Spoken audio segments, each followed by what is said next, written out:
Dad was here. I don't know where he went. I'm gonna switch like this here. Okay. You got anything that you want to say to my audience? Nothing. Okay. So all I'm saying is, what about Lucifer? So what about Lucifer? You said that Lucifer. You said that the white man was Lucifer, and then you turned around and you said that. Then you said that Jesus was that the Most High is Lucifer.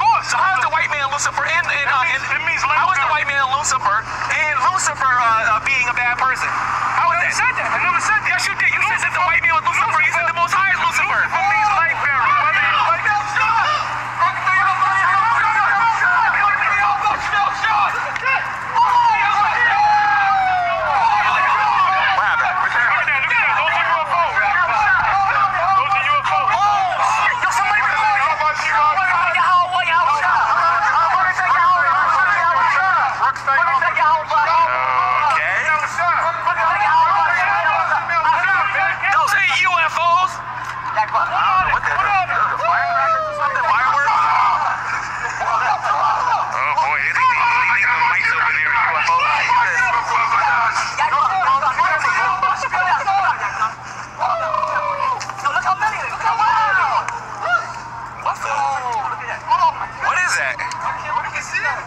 Yeah, I can see them.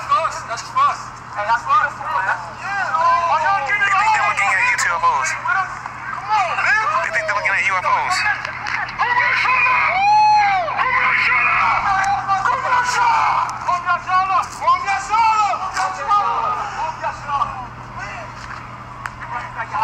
They think they're looking at UFOs, and I guess they're happy. I don't see any UFOs up there. They see some lights over there. So I'm gonna wrap this up. Tahar, at least you stuck around, man. Tahar, I give you credit. You wanted the few to actually talk to me. Come next week, brother. All right, we'll talk. All right, gotcha. All right, gotcha. All right, Shalom. I want to give all praises, honor, and glory to Yahweh B'Shem Yahushai. I want to give double honors to the apostles and elders of Great Millstone, because that's where I learned this truth from, through the spirit and power of Yahweh B'Shem Yahushai.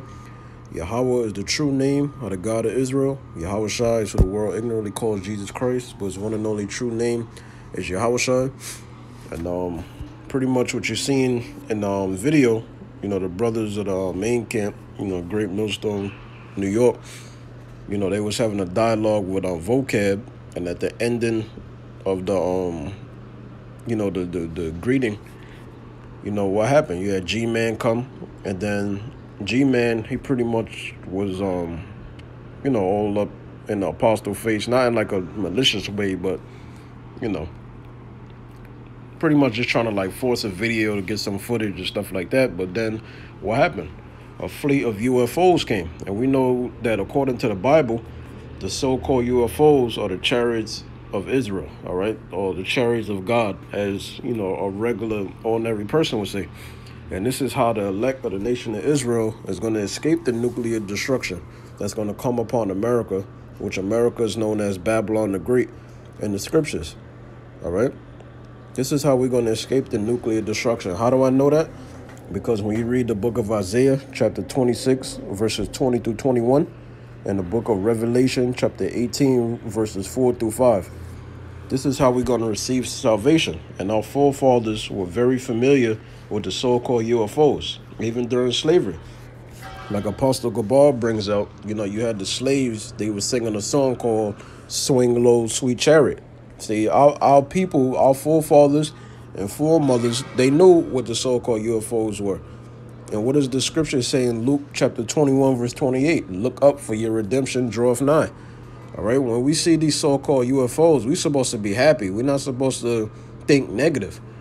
Because as long as, you know, you as an Israelite man or woman in the truth is doing the best you can, and you're trying to seek Yahweh B'Shem Yahushai, especially you men of the nation of Israel, which is the seed line of the so-called Negroes, Hispanics, and Native American Indians, as long as you're doing the right thing to the best of your abilities to glorify Yahweh, the God of Israel, and his only begotten son, Yahweh Shai, you're supposed to be happy.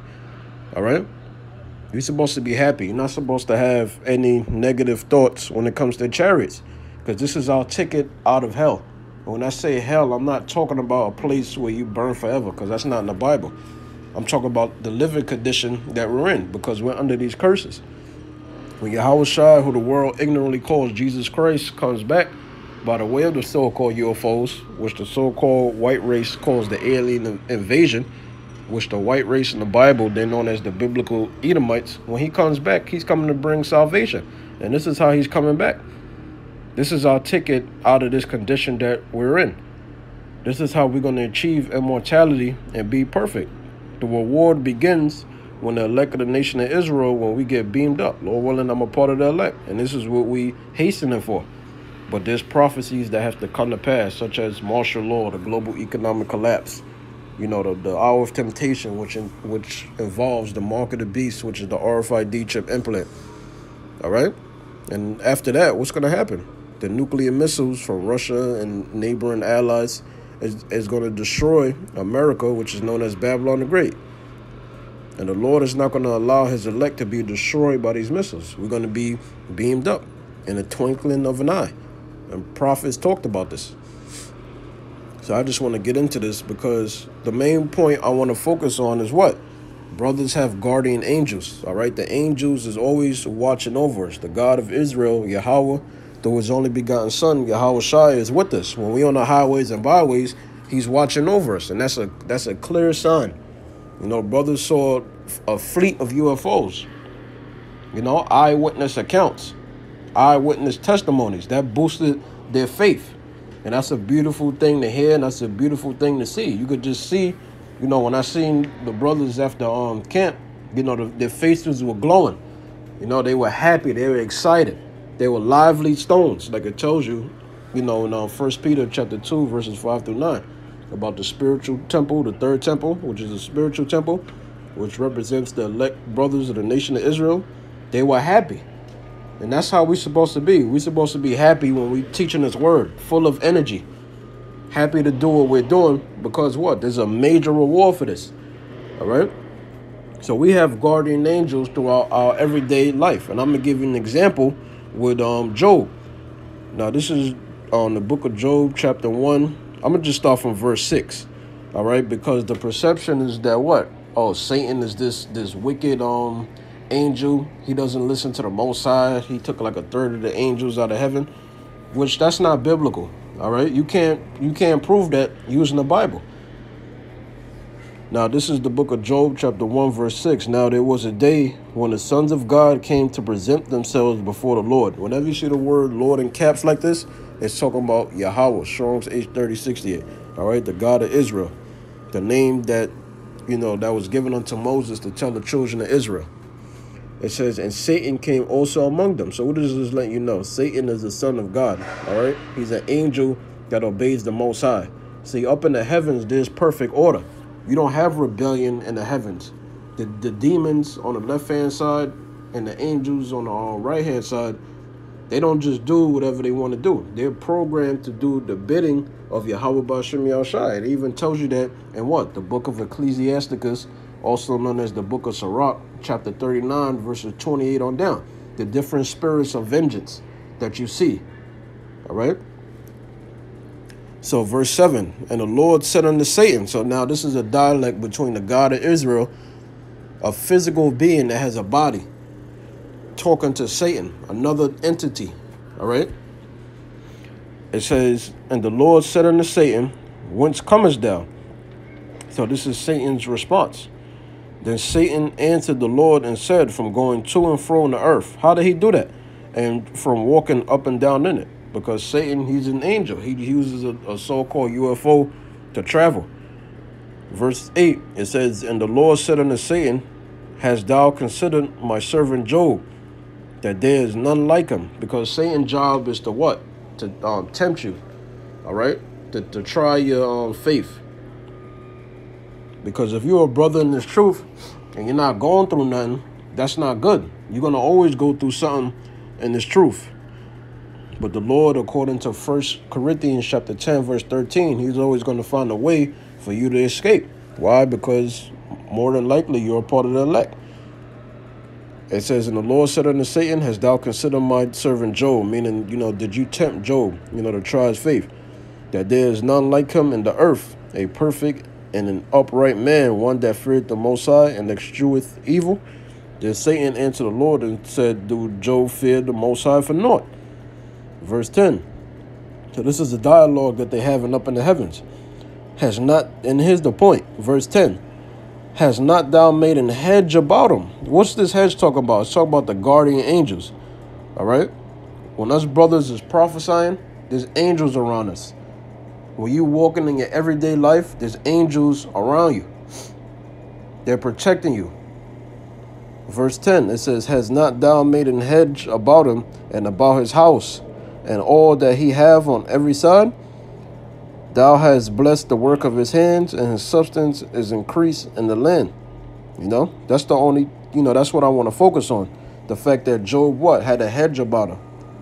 All right, the hedge is talking about the guardian angels, the angels, that protect us in our everyday life. Because you do have different brackets of angels. This is Psalms 34, and I wanted to give verse 7. Psalms 34 and 7, it says, the angel of the Lord encampeth round about them that fear him. Don't we fear the Lord? The brothers at Great Millstone, we fear the Lord. We're faith-based Israelites.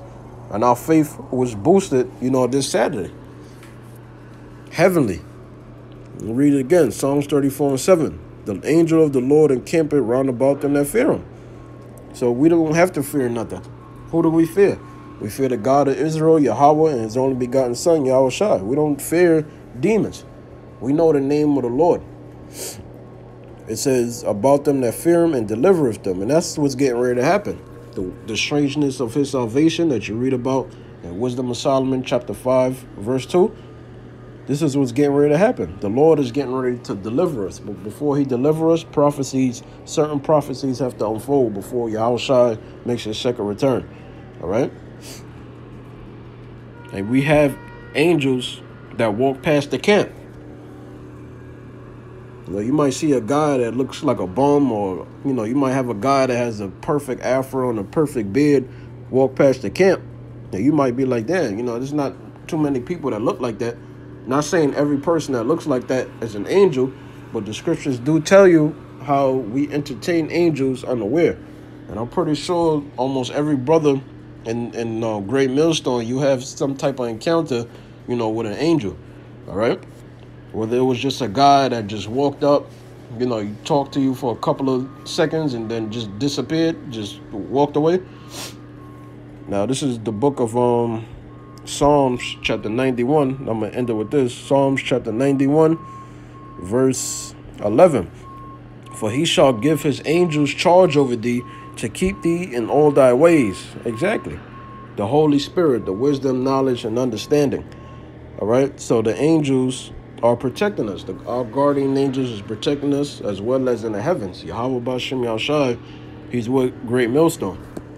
That's why we have the 100% truth, and that's why no evil can befall us. So I just want to do a quick video on that. Brothers have guardian angels, and Yahweh Bashem Yahshai is having mercy and compassion on us to teach this truth according to the scriptures. All right? Because we're the only camp that really go into the chariots and different chariot sightings. But the other camps, they don't really go into that, So anyways, hopefully this was edifying. Giving no praises, honor, and glory to Yahweh Bashem Yahshai. You Israelites, you so-called Negroes, Hispanics, and American Indians, watch Great Millstone Hebrew Israelites only. Don't be watching every camp, because every camp is not the same. Great Millstone is not affiliated or under the 501c3 charter, but a lot of these other camps and leaders are. Shalom.